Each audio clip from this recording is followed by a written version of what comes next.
Hi guys, I'm back. I wanted to update you guys a little bit of what's been going on in my life. While I write down my categories, I will update you guys on what happened in January. So in January, we technically paid off our student loans.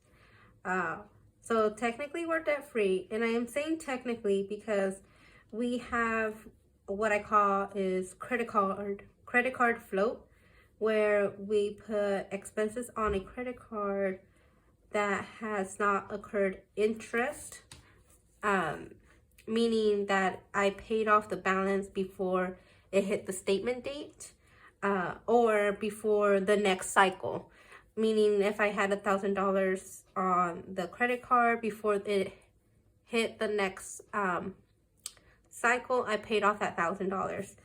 So I feel like that's technically debt because it's something I owe, and if anything happened between during the month that I'm supposed to pay it off, I don't pay it off, like I'm gonna have to owe it, and it's gonna hit interest. So for me, it's debt.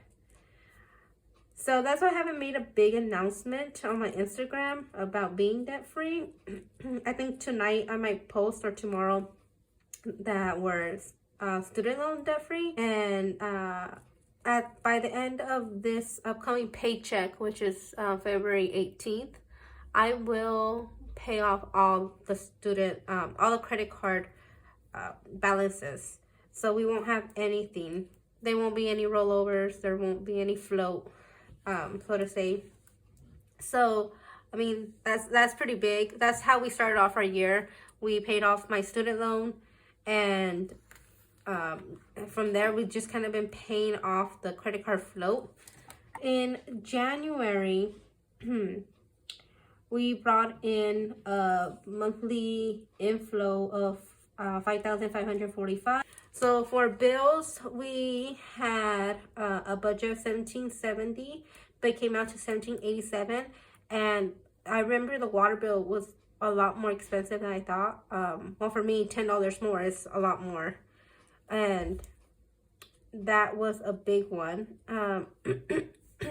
Excuse me, guys. Hopefully I'll edit out any clearing of the throat I have going on. Currently I have COVID. So market, we spent 325, which was not a lot. But we overspent on eating out. That's what's been getting us again, is eating out. My fund money was $316, our regular, and then $16 was cash back. So I bought something, but I used cash back, so I'm over budget, but I brought in that income as well. We always say that our cash back is our money to spend. Pets, $135. I remember, what did we buy the pets? I know it was a little pricey. We bought food. We weren't expecting to like re-upload on food, so that's why I budgeted less than. And we got my dog, I think we did 2 baths that month, and we take her to this place. It's like $10, and it's like a doggy shower bath vending machine kind of thing. You just pay $10, and it has the soap and the water, blow dryer. So easy and convenient. We don't have a bathtub here, so we take her. $183 for home. I don't remember exactly what we spent on home items. So I am using the Every Dollar app, and it's actually really helpful. I really like it.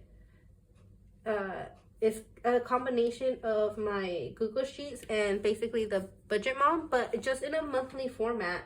You just in a budget for the month. But I like that I could click on one of the categories and see all the transactions in it. Okay, yeah, big expense of the home was that we bought toothbrush from Costco that were on sale, and it was going to end in January, so we we bit the bullet and we bought it, and that was $76. So if we didn't buy that, we would have been under budget. But we forgot to account for it.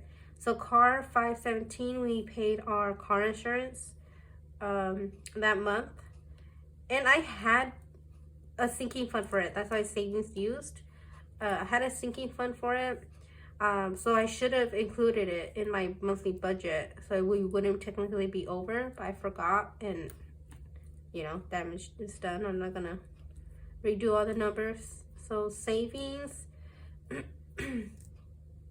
So this is where it's kind of like a little tricky. I didn't track it good enough. $75 comes directly out of my paycheck into my Ally account. So technically I save $300 a month towards sinking funds.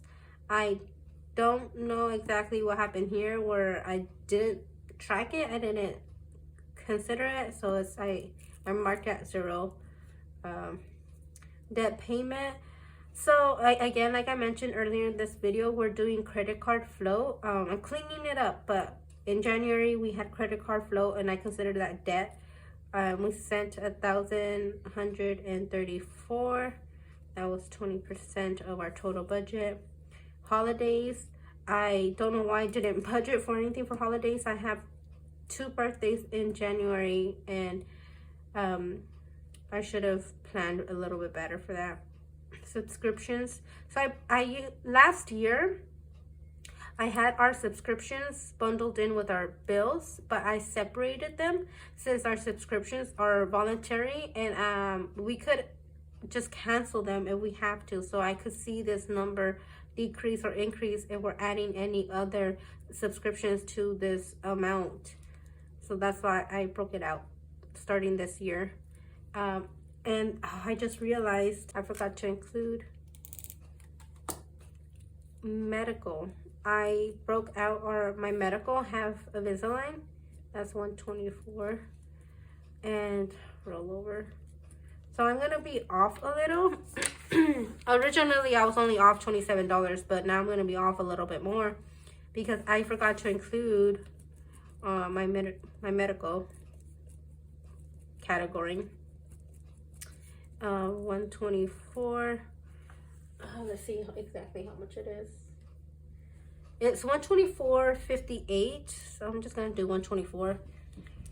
So I'm gonna be off that amount in this breakdown. I'll write it here, and let's see. It's 124 divided by 5,545. So it was 2.2%. So I'm gonna write down the January monthly inflow. Inflow was 5,545. And then I forgot to show you guys. So this is my new planner. It's a Happy Planner. It's the Happy Planner Disney edition. Magic Begins Within.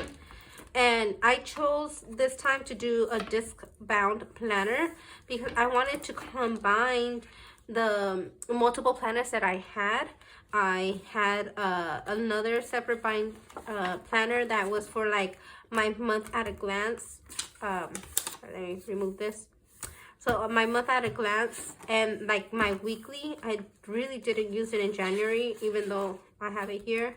Kind of used it, not really. Yeah, it's all blank. That's my goal, is just to go back to using it. It has the exact layout that I really wanted in a planner. It has that weekly boxes to buy, errands, calls and emails, bills to pay. I use this to write down the dinner. And I decided to do the disc bound because I wanted to add the Budget Mom planners to make it a combination of my financial planner / everyday planner. So I didn't do a great job printing and cutting the pages, but it was good enough. It's usable. So I kind of stopped using it because I mentioned that I'm using the Every Dollar app. So my goal for February is to go back into using my planner. So this is February's layout. And February's budget planner. So I'm going to go back to doing weekly videos so I could show you guys and I could be accountable for my progress.